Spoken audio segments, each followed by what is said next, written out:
हमारे channel RMS entertainment को subscribe करें और घंटी को दबाना ना भूलें।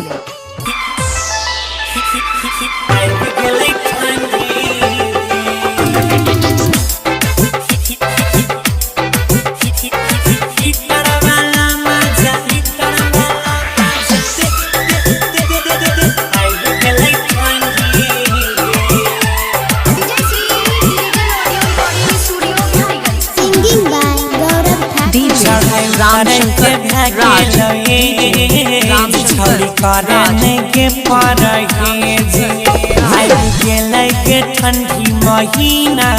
सजाय दही नैया बगे सेज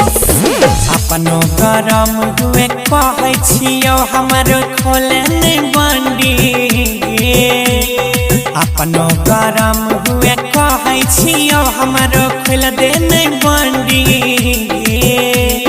हीटर वाला मजा देबो पत्थर आबि गेलै ठंडी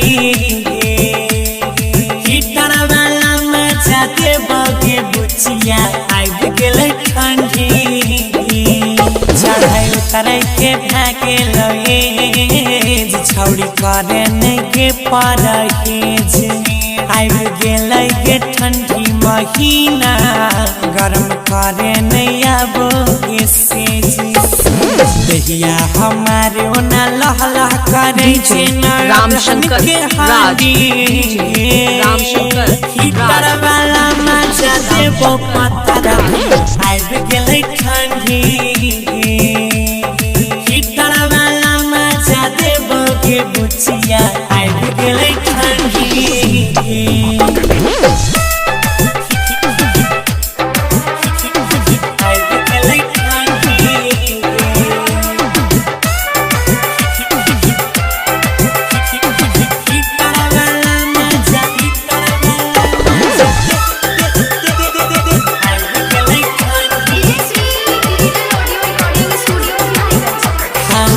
संगे कंबल में घुसल गे रहबो पकड़ी तोरा पाजा गे रनिया छियै मिथिला के छौरा खेलारी देबो भैर दम माजा गे रनिया देबो भैर दम माजा गे संगे कंबल में घुसल गे रहबो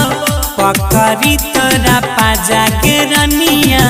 छियै मिथिला के छौरा खेलारी डीजे रामशंकर राज डीजे रामशंकर राज हम शुरू करबो देखाई दे झंडी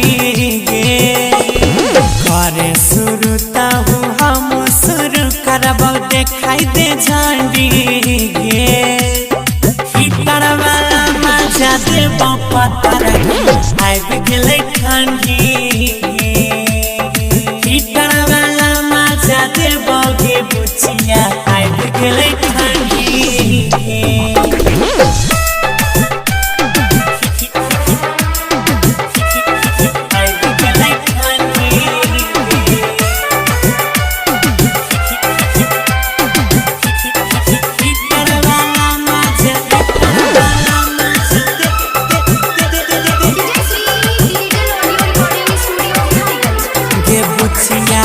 खिलल जवानी भरल रहत मनवा दहिया में रहत चुस्ती गे रनिया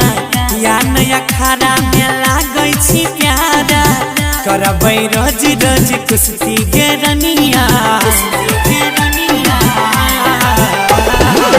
खिलल जवानी भरल रहत मनवा दहिया में रहत चुस्ती गे रनिया से जिया वाला या खरा पे रामशंकर राज राइटर अरुण राज गौरव अजय कहो बन नहीं घमंडी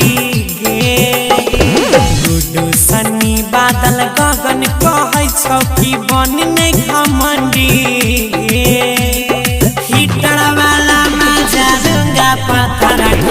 आबि गया ठंडी रे I will give you the मजा of